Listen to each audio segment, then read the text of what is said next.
Welcome back to another eye-opening episode of Unfiltered Education, the show where we bust myth, uncover truth, and talk real about world of management ecosystem.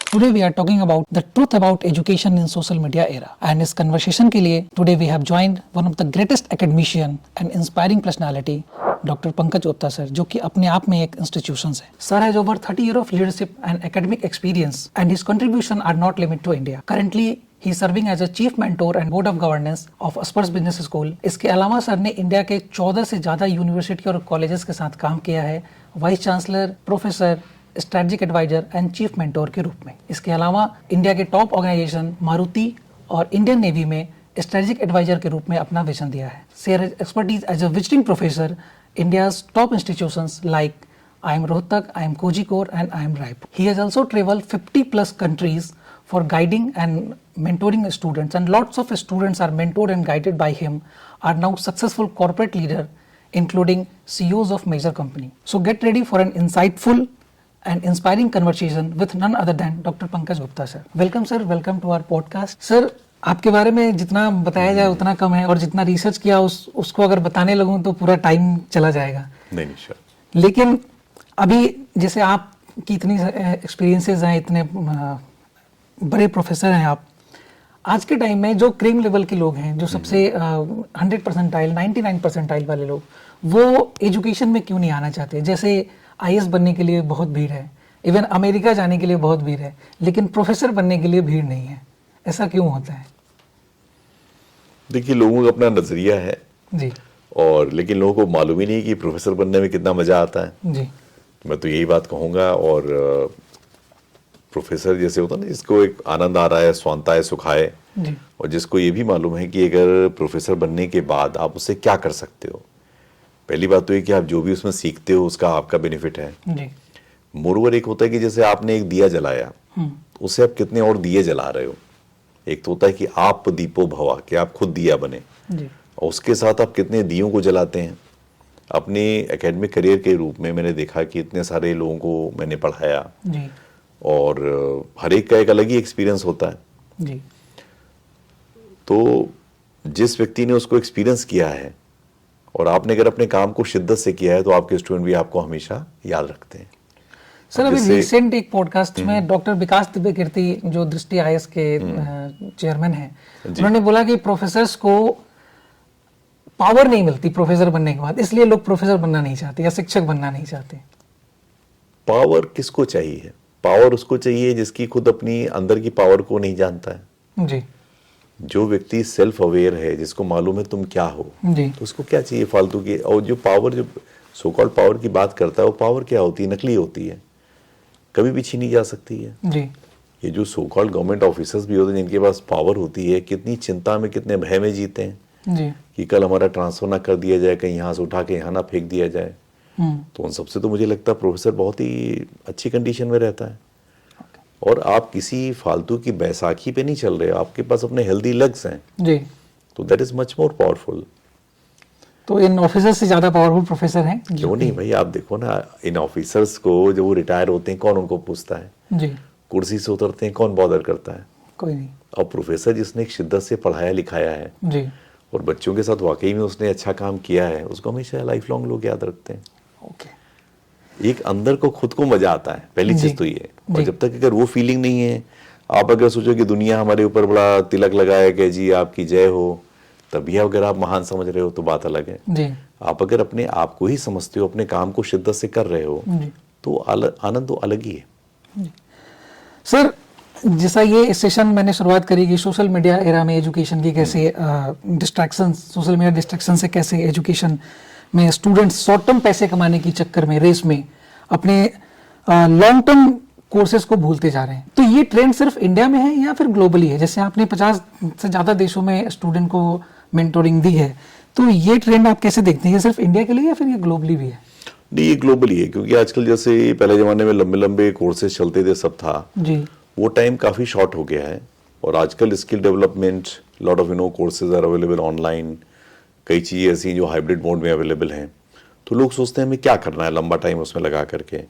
अगर वो चीज़ में दक्षता हासिल करनी है, वो दक्षता आप अलग अलग तरीकों से हासिल कर सकते हैं. जी.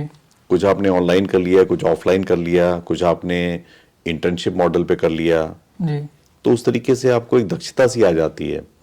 And then you try to implement those things in practical ground, कि हमने क्या सीखा, और उसके साथ learning and earning are also going together, कि आप लर्निंग भी कर रहे हो, साथ में पैसा भी मिल रहा है।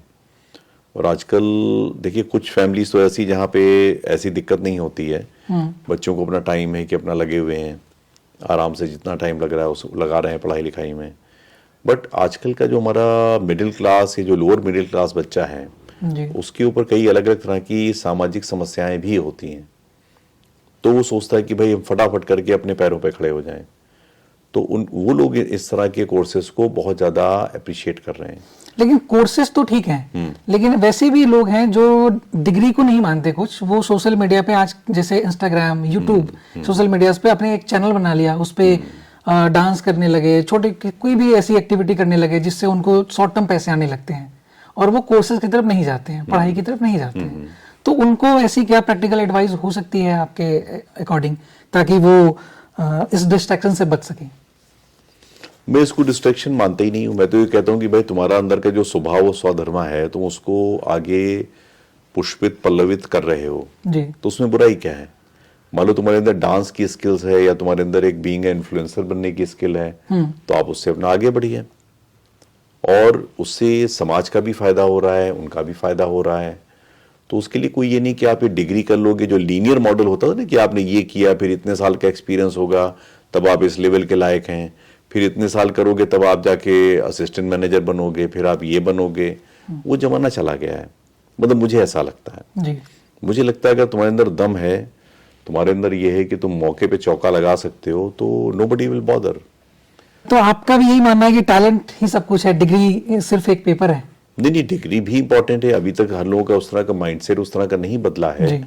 कि लोग अभी भी डिग्री और तुमने कहाँ से ली है, वो AICTE और UGC अप्रूव्ड है या नहीं है, कि उसकी रैंकिंग क्या है, इस तरह के सवाल आते हैं लोगों के मन में। जी लेकिन मैं उससे ज़्यादा मजबूत एक प्रोफेशनल को कहूँगा कि जो प्रोफेशनल अपने काम में दक्षता उसने हासिल की हुई है, कि जिसका जो कार्य है वही उसका सिग्नेचर है, जी कि उसने जो कर दिया, लोग उसको कार्य को देख के ही समझ जाते हैं कि भाई उसने किया हुआ काम है। और भले ही उसके पास एक उस तरह की एक मजबूत डिग्री या उस तरह की एक रेप्यूटेड डिग्री ना भी हो, एक होता है ना फिटनेस फॉर यूज, जी कि जो आपको कार्य करना है वो आप अगर अच्छा कर रहे हो। जैसे आप देखो कोई व्यक्ति है, मान लीजिए ड्राइवर है, या और जो हमारी स्किल वाले होते हैं, उन सब में हमारा ये नहीं मतलब होता कि भाई तुम कितना पढ़े लिखे हो। जी अगर तुम जिस कार्य को करने के लिए अपॉइंटेड हो, अगर उस काम को अच्छा कर पा रहे हो, देन नोबडी बॉदर्स। मतलब मुझे ऐसा फील होता है। जी। तो MBA करने के बाद जो कॉर्पोरेटर्स या फिर जो भी जॉब करने जाते हैं, तो कंपनीज में MBA मांगी जाती है। आपने MBA करी है? नहीं करी? ग्रेजुएशन है तो नौकरी नहीं है। MBA है तो MBA कहाँ से है, कितने बड़े इंस्टीट्यूशन से है, और आपकी क्या स्किल्स है और कितना एक्सपीरियंस है, तभी आपको अच्छी नौकरी मिलेगी, या जो कॉर्पोरेट की भीड़ है वो होती है। लेकिन तब भी देखा गया पिछले 2 सालों में MBA करने के लिए भी स्टूडेंट्स की इंटरेस्ट कम हुई। अब अगर हम पिछले साल से इस साल की बात करें तो लगभग 35,000 स्टूडेंट्स ने कैट के एग्जाम में कम अपेयर किया। तो ये शॉर्टकट्स वैल्यू ऑफ एजुकेशन को डाउन तो नहीं कर रहे? देखिए, MBA का अलग एक चार्म है। MBA के अलग अलग लोगों के अलग अलग पैरामीटर्स हैं, व्हाई दे डू MBA। कुछ लोग MBA बताते हैं साहब मैं MBA हूँ, तो उनको गुड टू हैव होता है। कुछ लोग MBA खाली शादी के लिए करते हैं, जी है ना। जैसे लोग अलग अलग, किसी ने मेरे को स्टूडेंट ने बताया बड़ा इंटरेस्टिंग सा, कि MBA होता है जी MBA, माँ बाप की आरजू, MBA होता है। किसी ने कहा जी MBA होता है, वो क्या होता है, माल बेच के आ, MBA वो होता है। जी तो मैं आपको इस तरह की बहुत चीजें और बता सकता हूँ, जी क्योंकि मैं स्टूडेंट के टच में रहता हूँ, मुझे पता रहता है। जी लेकिन मुझे तो MBA वही सबसे अच्छा लगता है जो कहते हैं MBA means most beautiful attitude. तो अगर MBA के माध्यम से अगर आपका एक एटीट्यूड बढ़िया हो रहा है, मोस्ट ब्यूटीफुल एटीट्यूड बना रहे हैं, जी तो वो व्यक्ति कुछ भी कर सकता है। तो उसमें ये नहीं कि उसने खाली फाइनेंस किया तो फाइनेंस में ही रहेगा। कई बार जी। लोग अपने डोमेन भी बदलते हैं, जी और जिसमें, और कई बार होता है कि मान लो आपने शुरू में फाइनेंस में शुरू किया, लेटर ऑन ये पता लगता है यार मेरी जो असली में स्किल है वो तो मार्केटिंग में बहुत अच्छी है, जी या मुझे ह्यूमन रिलेशन में अच्छा लग रहा है, I am much more comfortable there. तो लोगों को अपने बारे में कभी भी किसी तरह का लिमिटिंग बिलीफ नहीं होना चाहिए। जी, उनको जो चीज अंदर से मजा आ रहा है वो काम करना चाहिए, ओके, और वो जब करेंगे तो उससे आप देखोगे जो ये सारे इश्यूज होते हैं कि साहब वो वर्क लाइफ बैलेंस नहीं हो रहा है, वो थैंक गॉड इट्स फ्राइडे हो रहा है, या किसी को मंडे मॉर्निंग ब्लूज हो रहे हैं, जी, तो उनको ये सब भी नहीं होगा। क्योंकि अगर आप अपने स्वभाव और स्वधर्म में बिल्कुल लगे पड़े हैं तो आपको मजा आ रहा है। जी, जैसे मैं आपको एग्जांपल दूं, हाँ, मेरे एक स्टूडेंट था, वो चाय पीने का बड़ा शौकीन, जी, तो उसने जानते हैं क्या करियर चुना, जी, वो टी टेस्टर बन गया टाटा टी में। अच्छा, चाय टेस्ट करने का। हाँ बिल्कुल, तो अपना कहीं दार्जिलिंग में Great. बैठा चाय पी रहा है, कहीं अपना कोलंबो में बैठा चाय पी रहा है। जी, तो जिस आदमी को चाय पीने में ही मजा आ रहा है हाँ, ग्रेट, तो उसके लिए कोई जॉब थोड़े है, बिल्कुल, लेकिन उसने उसी को अपनी जॉब बना ली। उसी को अपना उसने बना लिया। तो स्वभाव और स्वधर्म के हिसाब से अगर आप अपने प्रोफेशन को चुनते हो जी, और फिर आपको एक फीलिंग आती है स्वांताय सुखाय की, कि अपने खुद ही में मजा आ रहा है, ना कि किसी को दिखाने के लिए, ना ये करने के लिए देखो जी यहाँ पे सैलरी कितनी मिल रही है, ये हमारे पास गाड़ी कौन सी है, तो उन सब चीजों से आदमी परे हो जाता है। तो इसी को कहते हैं कि सेल्फ अवेयरनेस मैनेजर, कि जो बंदा खुद ही सेल्फ अवेयर हो तो उसके जो चॉइसेस हैं वो भी एकदम सही होते हैं, जी, और वो अपना भी भला करता है और सोसाइटी का भी भला करता है। जी। तो सर, लेकिन सोशल मीडिया जो जिसपे लोग शॉर्ट टर्म पैसे कमा रहे हैं, उनके पास तो स्किल्स भी नहीं आ पा रही है, और वो शॉर्ट टर्म पैसे कमा रहे हैं, फिर लॉन्ग टर्म ना उनके पास स्किल्स होती है और ना अर्निंग हो पाती है, और वो आगे चल के अपना कोर्स भी छोड़ देते हैं, अपनी पढ़ाई भी छोड़ देते हैं, और आगे चल के वो फिर बेरोजगारी बैठे रहते हैं। मुझे देखिए इस विषय में ये कहना चाहूंगा कि सोशल मीडिया वाले व्यक्ति को भी पता है कि वो कुछ वैल्यू परोस रहा है, जी, और एक ही चीज अगर वो बार बार देगा या देगी तो उसके टेकर नहीं होंगे। अब आप जैसे कपिल शर्मा जी का शो देखो या कोई कॉमेडी या स्टैंड अप कॉमेडियन देखो, जी, हर आदमी उसमें क्या करता है, नई नई चीजों को इंट्रोड्यूस करता है, हाँ, जिसको कहते हैं फ्रॉम प्रिडिक्शन टू पॉसिबिलिटी। जी, ये नो जी प्रिडिक्शन, अब वो आएंगे, वो ऐसा करेंगे, फिर वो ऐसे कूदेंगी, फिर ये होगा। उस प्रिडिक्शन की जगह एक नई पॉसिबिलिटी सी क्रिएट होती है। तो अगर कोई सोशल मीडिया में काम कर भी रहा है या कर रही है, तो उसको उसमें नई नई नवाचार, नई नई जो नवीनताएं हैं उनको लाना होगा। ये नहीं वही घिसी पिटी उसी में चले जा रहे हैं तो लोग देखना बंद कर देंगे। अदरवाइज आप उसी में अगर वैल्यू ऐड कर रहे हो, आप देख रहे हो कि लोगों को क्या चाहिए, किस तरह मैं अपनी ऑफरिंग को और बेहतर बना सकता हूँ या बना सकती हूँ, जी, तो उसी में आपका विकास होता चला जाएगा। जी, आपके millions and million and billion follower हो जाएंगे, आप उसी से बहुत पैसा कमा सकते हो। बिल्कुल, तो आपको फिर जरूरत ही क्या है कि आप वो अपनी लाइन छोड़ो और फिर नई आप उसी लाइन में पीछे लग जाओ। जी, तो अगर किसी भी काम को आदमी शिद्दत से, पैशन से कर रहा है तो उसको कोई भी लिमिटेशन नहीं है मेरे हिसाब से। जी, और अगर मान लो आप एक लाइन में चल रहे हो, वहां पे चीज बंद भी होगी तो भी क्या, यू कैन रीस्टार्ट। तो ऐसे में तो सर एमबीए करना ही नहीं चाहिए किसी को।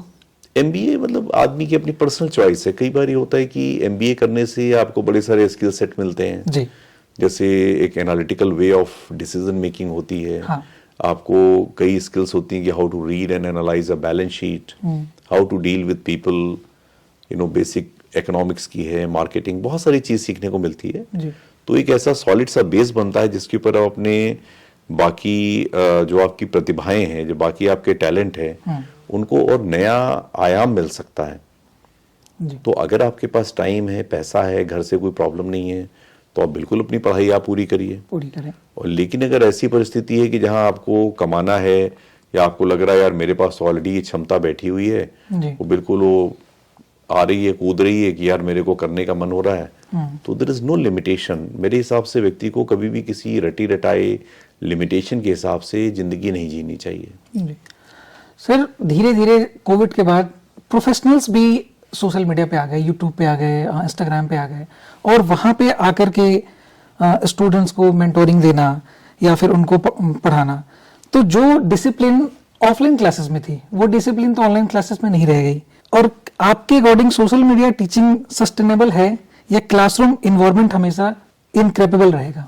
देखिए, जो प्रोफेशनल है वो आकर के अगर सोशल मीडिया पे पढ़ा रहा है तो मैं ये कहना चाहूंगा कि हर एक जो प्रोफेशनल है वो पढ़ाने के लिए नहीं बने हैं। क्योंकि कॉर्पोरेट में सफल हो जाना एक अलग बात है, जी, और स्टूडेंट के साथ एंगेज होकर के उनके साथ तारतम्य में बैठा करके और उनको समझा पाना और उनके साथ एकरस हो जाना, ये एक अलग बात है। जी जैसे कि एक बार एक प्रोफेसर साहब थे, अपने कुत्ते को टहला रहे थे, जी तो किसी ने बोला भाई क्या कर रहे हैं आप? बोले मैंने अपने कुत्ते को सिखाया हाउ टू विसल, कि सीटी कैसे बजाऊं। बोले जरा हमें सुनाइए भाई आपका कुत्ता कैसे सीटी बजाता है। बोले I have only taught him, जी ही हैज नॉट लर्नड, कि मैंने तो सिखा दिया, उसने सीखा ही नहीं है। जी तो कई बार टीचर लोग ऐसे भी कार्य करते हैं कि भाई हमने तो कर दिया, अब वो नहीं सीख रहा तो हम क्या करें। जी लेकिन जो टीचर से गुरु के रूप में कन्वर्ट हो गया है, जी वो टोटल जिम्मेदारी अपनी मान के चलता है कि अगर मैं अपने बच्चों को कोई चीज सिखा रहा हूं या मेरा जो कोई शिष्य है, तो उसके साथ मैं आदि से अंत तक मैं टोटल इन्वॉल्व हूं, जी और उन चीजों की हमेशा एक अलग तरह की वैल्यू होती है। लेकिन वही बात आती है कि अगर प्रोफेशनल जिसके पास एक टीचिंग का एटीट्यूड भी है, जी वो व्यक्ति असली में बहुत ही अच्छा कॉम्बिनेशन बनता है कि जिसको इंडस्ट्री का एक्सपीरियंस भी है और टीचिंग एंड मेंटरिंग के उसके अंदर आउटकम भी है।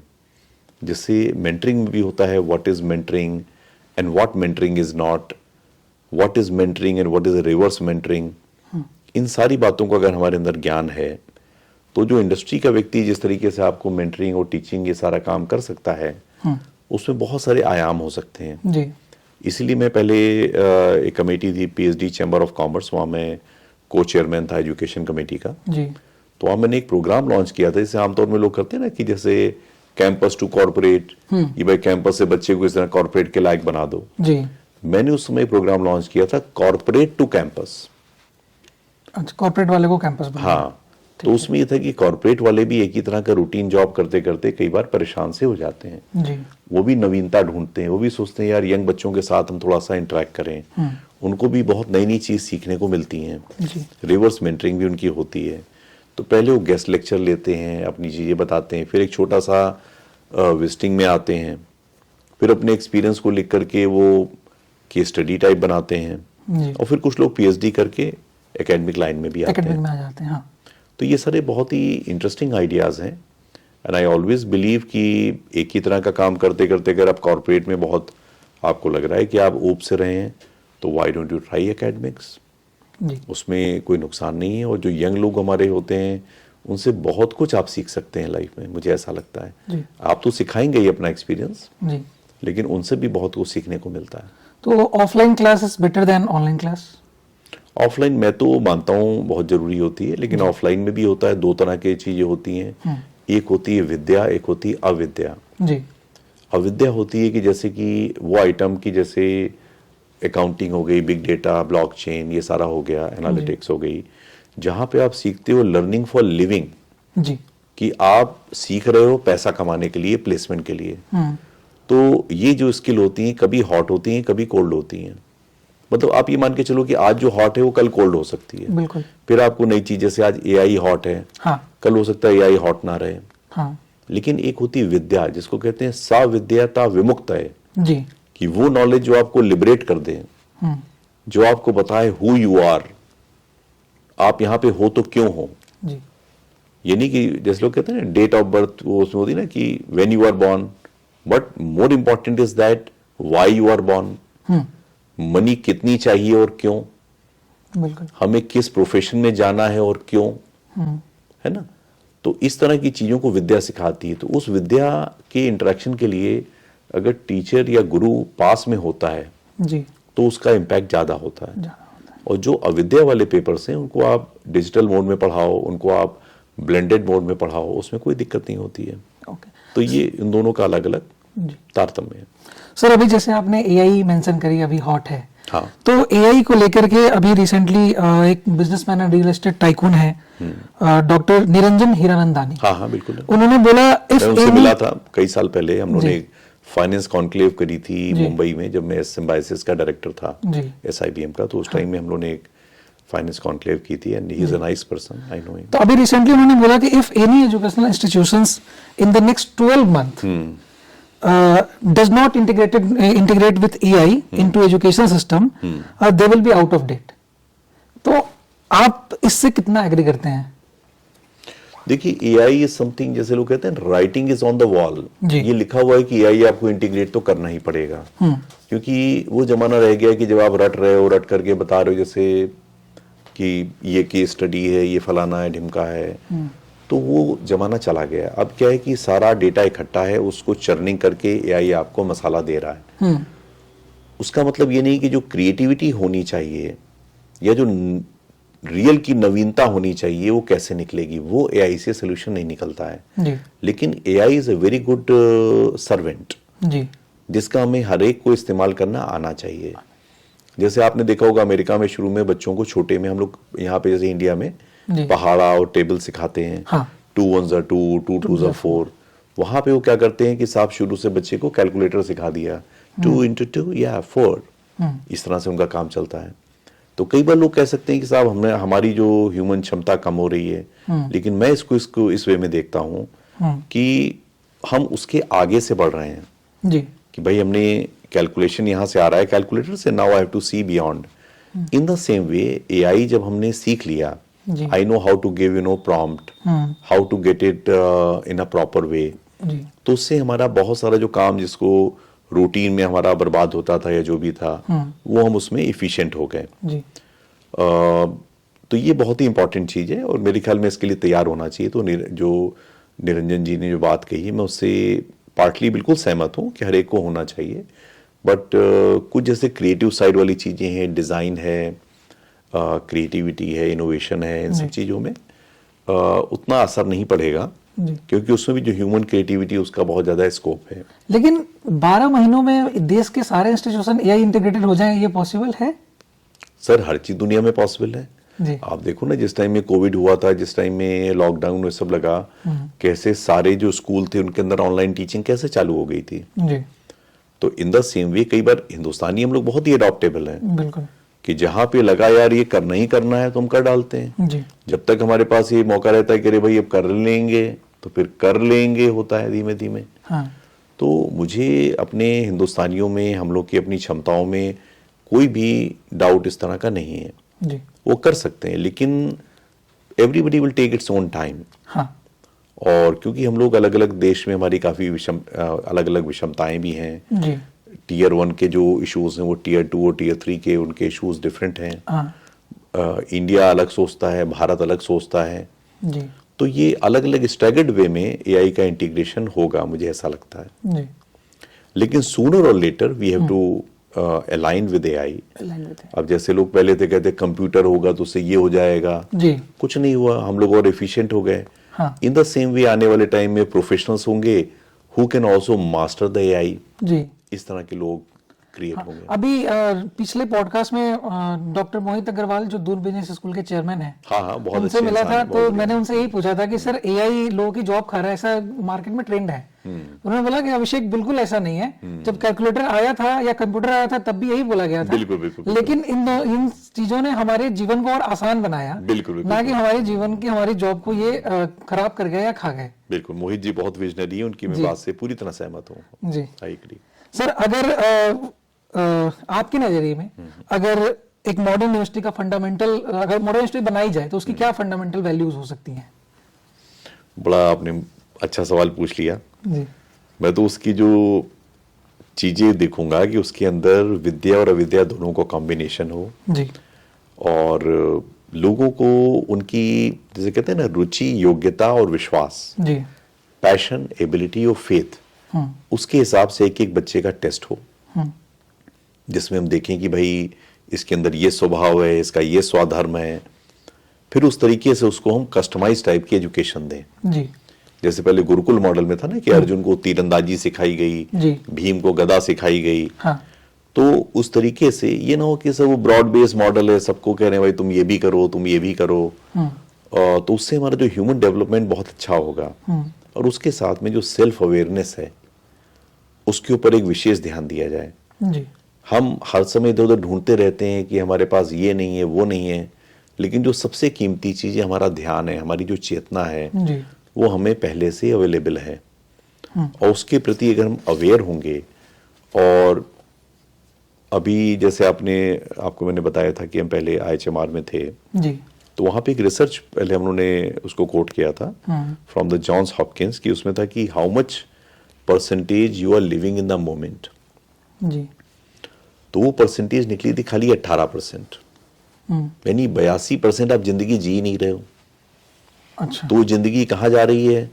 Either in the regret of the past और in the anxiety of the future. Future, yes. कि या तो आप पास्ट की चिंता कर रहे हो या फ्यूचर की कल्पनाएं बना रहे हो। तो आप करंट में तो जी ही नहीं रहे हो। जी। तो हम अगर अपने बच्चों को ये सिखाएंगे कि तुम्हें माइंडफुली आज में जीना है, इसी मोमेंट में जीना है, उससे फालतू का लड़ना झगड़ना नहीं है, जी। जिस तरह की तुम्हारी धारा जो बह रही है उसके साथ बहना है और अपने स्वभाव और स्वधर्मा से आगे चलना है। जी। रादर देन अपने कई लोग होते हैं ना, या आई विल जस्ट गो विपरीत उसके धारा के चलेंगे, दिखाएंगे या आई एम दिस, तो उससे फायदा नहीं है। आप अगर अपने यूनिवर्सल अलाइनमेंट के साथ, जी। अपने कोर कॉम्पिटेंस के हिसाब से अगर आप आगे चलेंगे तो उस यूनिवर्सिटी में मैं इस तरह की चीजों को लाना चाहूंगा। जी। And I am sure it be, और ऑल्सो इसे यूनिवर्सल ह्यूमन वैल्यूज हैं। Yes, sir. हमारा जो मॉडल था वसुधैव कुटुंबकम का, जी। सबका साथ सबका विकास, ये Yes. सब चीजों को लेके चलते हुए, जी। और खाली यही नहीं कि आई me myself my family उसी में लगे हुए हैं। जी। I me myself my family can still be the core, हाँ। But not the boundary of my love. Yes. I say illness होता है, वी से वेलनेस होता है। हाँ। इन सब चीजों को, जैसे स्वास्थ्य क्या होता है, जी। स्व में स्थित जो है वो स्वस्थ है। जी। तो इन सारी चीजों को अगर हम इंटीग्रेट करेंगे और तो उससे काफी अच्छा कल्याण होगा। जी। सर, जैसे आप 30 सालों से स्टूडेंट के साथ जुड़े हुए हैं, तो आज के स्टूडेंट्स में और आज से 10 साल पहले या उसके अजमत तीनों डिकेड में स्टूडेंट्स में क्या फर्क आया है? बड़ा डिफिकल्ट सा सवाल है, लेकिन फिर भी मैं कोशिश करूंगा। जैसे आज की यूनिवर्सिटी के बच्चे टीचर्स को देखते हैं तो शायद गुड मॉर्निंग भी एड्रेस नहीं करते, लेकिन 20 साल पहले के बच्चे जब प्रोफेसर सामने से आए तो उनको पैर छू के प्रणाम करते थे। देखिए, मुझे ऐसा लगता है कि जो अच्छे जो गुरु लोग थे उनका सम्मान तब भी था, वो आज भी है। जी। सवाल ये है कि आप उनकी लाइफ को कैसे टच, मूव और इंस्पायर कर पाते हो। और अगर आप अपने काम को बढ़िया अच्छे से शिद्दत से कर रहे हो जी। तो बच्चा अभी भी आपके लिए बहुत प्रेम करता है, प्रोवाइडेड आप भी उनसे उतना ही प्रेम करते हो और उनके लिए आप उसी शिद्दत से प्रस्तुत हो। जी। आप अगर अपने काम को अच्छे से कर रहे हो तो आपको ये बॉदर ही नहीं करना पड़ेगा कि स्टूडेंट भाई हमें नमस्कार कर रहा है कि नहीं। वो नहीं भी करेगा तब भी आप अपने देने में कोई कमी नहीं रखोगे। और उस भावना से जब आप एक अच्छे कॉजेस क्रिएट करते जाओगे तो नाम, सम्मान, पैसा, ये सब चीजें अपने आप आती जाती हैं। अपने आप आ जाती हैं। जी। मतलब मुझे ऐसा फील होता है। जी। तो मुझे बच्चों में कोई खास अंतर नहीं लगता है। उस जमाने में भी थोड़े 2-4 शरारती होते थे, आज भी होते हैं। आज थोड़े ज्यादा होते हैं। हाँ, जो भी है, लेकिन बच्चा उस जमाने में पहले इतना डिमांडिंग नहीं था। जी। क्योंकि उसके पास गूगल नहीं था पहले, शुरू वाले बच्चों में एआई नहीं था, चैट जीपीटी नहीं था। जी। अब आप अगर हल्का सा कुछ गलत चीज बताने का प्रयास करोगे, बच्चा खट से वो निकाल लेगा और आपको चैलेंज भी कर देगा। बिल्कुल। इसलिए you have to be much more alert and aware. जी। और साथ में you also have to be very very self aware. और मुझे तो अपने स्टूडेंट पहले भी बड़े पसंद थे, आज भी पसंद है। जी। तो सर, इन स्टूडेंट्स को, आज का जो यूथ है, एक ऐसा लाइफ लेसन देना चाहें उनकी करियर, उनकी लाइफ को लेके क्लैरिटी और पर्पस दे। बस मेरा तो एक ही हमेशा मैसेज रहता है कि डोंट लिव इन अभाव एंड प्रभाव। जी। अभाव प्रभाव में मत जियो, लिव इन स्वभाव एंड स्वधर्मा। एक तो मैं ये बोलता हूं, और हमेशा मैं एक चीज और बताता हूं, वो कहता हूं कि जो प्राप्त है वो पर्याप्त है। जी। कि जो मिला हुआ है वो बहुत, उसके लिए शुक्रगुजार रहो जी। और साथ में अपने प्रयासों में भी कोई कमी ना रखो। जी। क्योंकि जो सबसे बड़ी ग्रेटेस्ट गिफ्ट ऑफ कॉन्शियसनेस है वो तुम्हें पहले से मिली हुई है। जी। और वो चीज कॉमन है, चाहे आप हो, चाहे मैं हूं, जी। या भले मोदी जी हों, हर एक में वो चीज कॉमन है। तो दुनिया की जो सबसे बड़ी महान गिफ्ट है वो आपको पहले से मिली हुई है। जी। तो अपने आप को कभी यार मेरे पास 10 करोड़ कम है या 100 करोड़ ज्यादा है, उन सब बातों से अपने आप को ना तो कभी ऊंचा समझो और ना नीचा समझो। सर, अभी हम स्पर्श ग्लोबल बिजनेस स्कूल में बैठे हुए हैं, तो आप इतने आईएम्स हो गए या फिर देश भर के सारे इंस्टीट्यूशंस में आपने स्टूडेंट को गाइड किया, पढ़ाया। अभी स्पर्श बिजनेस स्कूल एक न्यू बिल्डिंग कॉलेजेस है जिसको बिल्ड कर रहे हैं यहाँ के प्रोफेसर्स। आपने अभी रिसेंट यहाँ पे ज्वाइन किया, तो ये बी स्कूल कैसे स्टूडेंट को आगे करियर अपॉर्चुनिटी देगा? देखिए, I am a member of governing board here and I also mentor of this institution. जी। यहाँ पे हम लोग क्या करते हैं कि एक एक स्टूडेंट को, जो मैंने आपको कहा ना कि पैशन, एबिलिटी, एंड फेथ के माध्यम से जी हम ये देखते हैं कि भाई इसकी किस बंदे में क्या क्षमता है। तो जैसे मान लो कोई व्यक्ति किसी के अंदर वो एप्पल के बीज की संभावना है जी तो उसको हम कश्मीर में लगाते हैं। कोई कोकोनट का बीज है तो उसको केरल में लगाएंगे जी और उसको नर्चर करेंगे पूरा, the right kind of mentorship, the right kind of exposure. तो उससे क्या होता है कि उनके अंदर जो भी होता है ना कि जो पोटेंशियल है दैट कन्वर्ट इनटू परफॉर्मेंस, और उनका सर्वांगीण विकास पे ध्यान रहता है। जी ये नहीं कि खाली उनको पढ़ा दिया और खाली इंटर्नशिप और प्लेसमेंट करा दिया, जी बट देयर रूटीन उनका कैसा है, are they following a circadian rhythm or not. फिर एक जैसे होता ना आहार विहार विचार विश्वास और ध्यान, जी जो हमारा एंशियंट मॉडल था उसको भी हम लोग फॉलो कर रहे हैं। जी और कई एक इस तरह के हमारे प्रयास हैं यहाँ पे। यहाँ पे हमारे सीईओ हैं अमित जी, जी who is leading this whole initiative. Ji He is also making a lot of effort in developing this institution. Ji There are great faculty members, great staff. जी वो पूरे round the clock लगे हुए हैं जी to make sure that the institution is delivering great value to the all the students and all our stakeholders. तो मुझे लगता है कि और यहाँ का इंफ्रास्ट्रक्चर और सारी चीज़ें बहुत ही टॉप क्लास की हैं। जी तो I am very much sure that in the time to come it will become one of the great institution. Institution. Okay, तो सर जैसा आप आते होंगे यहाँ ग्रेटर नोएडा में एंटर करते होंगे यहाँ तक आने के लिए, तो बड़े बड़े होर्डिंग्स आपको दिखते होंगे। एक सवाल एमबीए से और कि 70 लाख का हाईएस्ट पैकेज है, 50 लाख का हाईएस्ट पैकेज है फलाने इंस्टीट्यूशंस में यहाँ पे, और आपको तो खैर बताने की जरूरत नहीं, आप आईएम्स या फिर इंडिया के बाहर भी जितने भी बड़े स्कूल्स है वहां से यहाँ तक अस्पर्श तक, तो क्या अस्पर्श में एडमिशन लेने वाला जो बच्चा अपकमिंग स्टूडेंट्स होगा वो इन पैकेजेस को देख के जो दूसरे इंस्टीट्यूशन में जाके एडमिशन लेता है, या फिर जो वो क्लेम ऑफर उसको लालच देते हैं तो उसको देख करके एडमिशन ले, या फिर स्पर्श में आकर के एडमिशन ले, या फिर स्पर्श में एडमिशन क्यों ले, उसमें क्यों न ले उन पैकेजेस को देखने के बाद? देखिए ये पब्लिक है, ये सब जानती है जी ये जितना उन पैकेजेस के पीछे का सत्य है वो भी वो लोग जानते हैं जी आमतौर में। कई बार लोग ऐसा बेवकूफ सा बनाते हैं कि जैसे मान लो सीटीसी दिखा दीजिए 40 लाख, जी उसमें क्या क्या जुड़ा होता है कि आप इस कुर्सी पे बैठेंगे, इस चेयर पे बैठेंगे, उसकी इतनी एनुअल वैल्यू वो भी आपकी ऐड कर दी। लैपटॉप आपको दिया जाएगा काम करने के लिए, उस लैपटॉप की एनुअल वैल्यू ये है, ये भी उसमें ऐड हो गया। आप चाय कॉफी पियोगे उसके पैसे भी ऐड हो गए। पार्किंग में गाड़ी लगाओगे पार्किंग का भी पैसा ऐड हो गया। जी तो कई बार लोग होते हैं नकली में उसको सीटीसी को तो इन्फ्लेट करके दिखाते हैं, जबकि मनुष्य को जो टेक होम देखता है कहता है तो बहुत छोटा सा मिल रहा है। और तो इस तरीके से एक जमाना था कि लोग उन चीजों को दिखा करके बच्चों को बेवकूफ बना लेते थे। जी बट आजकल का स्टूडेंट बहुत अवेयर हो गया है, वो हर चीज देखता है, खाली जो सीटीसी का वो नंबर दिखा दिया। मोरोवर आजकल क्या प्लेसमेंट की भी ऑडिट होते हैं, ऑडिट करके जैसे लोग पूछते हैं कि हमें बताओ इस बच्चे का कहाँ हुआ, ऑफर लेटर दिखाओ, ये करो, सीटीसी कितना है, टेक होम कितना है। तो ये भी स्टूडेंट देखना चाहेंगे कि भाई ऑडिट करा हुआ अमाउंट कितना है, क्योंकि इस तरीके से बहुत सारे स्टूडेंट को लोग बेवकूफ कई इंस्टीट्यूशन बना रहे थे। जी मोरोवर दे ऑल्सो नो कि एक बच्चे का हाईएस्ट पैकेज वहां लगा रखा है, इसका मतलब ये नहीं कि मुझे भी उतना ही मिल जाएगा। फिर लोग ये पूछते हैं कि साहब what is the mean salary, what is the median salary. और कई बार लोग क्या करते हैं अपने टॉप 5 बच्चों को निकाला और दिखा दीजिए ये मीडियन सैलरी है, और नीचे छोटा सा स्टार लगा देंगे ऑफ टॉप 5 पीपल। जी तो आजकल जैसे होता है ना कि ये फलाना ठिकाना टर्म्स एंड कंडीशन अप्लाई वो लिख देते हैं, जैसे इंश्योरेंस बेचने वाले लोग करते हैं। कॉलेजेस भी हाँ वो भी ऐसे ही बेच रहे हैं, हाँ इतना ये है, और नीचे लगा दिया ऑफ टॉप 5 पीपल ओनली। जी तो होता है क्या, मान लो 200 बच्चा है, 200 में मान लो 5 बच्चों को प्लेस कर दिया, उनको तुम टॉम टॉम कर रहे हो, इट इज नॉट फेयर। जी तो मेरे ख्याल में जो बेसिक ईमानदारी है वो पता लगती है, इसलिए हर एक स्टूडेंट आजकल अपने वहाँ के जो करंट स्टूडेंट पढ़ रहे हैं उनसे बात करता है, उनसे पूछता है कि हाँ भाई तुम्हें कितना मजा आ रहा है, कैसी पढ़ाई है, कैसी फैकल्टी है, ध्यान रखा जाता है कि नहीं रखा जाता है। जी तो इन सारी चीजों को देख करके उनके सोशल मीडिया देखता है। ये नहीं कि हमारे यहाँ बड़े अच्छे कल्चरल प्रोग्राम होते हैं, ये होता, वो कहेगा देखें भाई तुम्हारे इंस्टाग्राम में क्या हो रहा है। हाँ वो तो जब देखेगा समझेगा। जी ये भी नहीं कि तुमने अचानक एडमिशन के टाइम में 2-4 रीलें डाल दी, कहा हम तो बड़े महान हैं, वो पूरे साल का खंगालेगा आपका। जी बिल्कुल। तो उस तरीके से बच्चे के बेवकूफ बनने की संभावना कम है।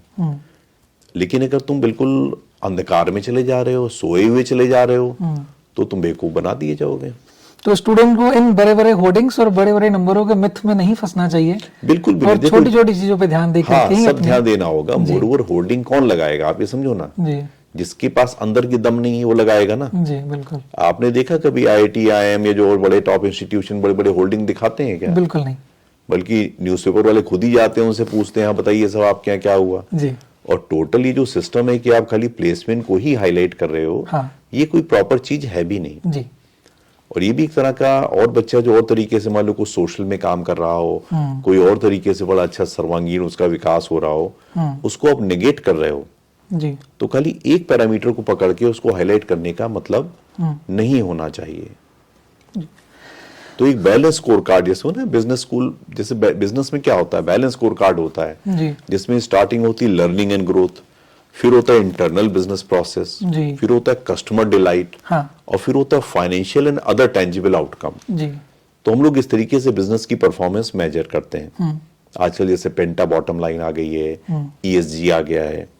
इन द सेम वे मेरे हिसाब से बिजनेस स्कूल के लिए भी इस तरह का एक बैलेंस स्कोर कार्ड बनना चाहिए, जिससे कि खाली आप प्लेसमेंट को टॉम टॉम ना करो, ये देखो ह्यूमन डेवलपमेंट बच्चों का क्या कर रहे हो। जी जैसे मैं पहले एक नया मैंने इंस्टीट्यूट में डायरेक्टर था, GRE ग्रुप करके था, एडुकॉम राइफल्स। जी तो वहां हम लोगों ने इस लेवल पे काम शुरू किया था कि जैसे बच्चा आया शुरू में, तुमने देखा भाई उसका मेजर किया, उसका कम्युनिकेशन कैसा है, कॉन्फिडेंस कैसा है, जी तो वो सब किया। फिर उसको 2-3 महीने बाद हम देखते थे उसमें क्या इंप्रूवमेंट आया।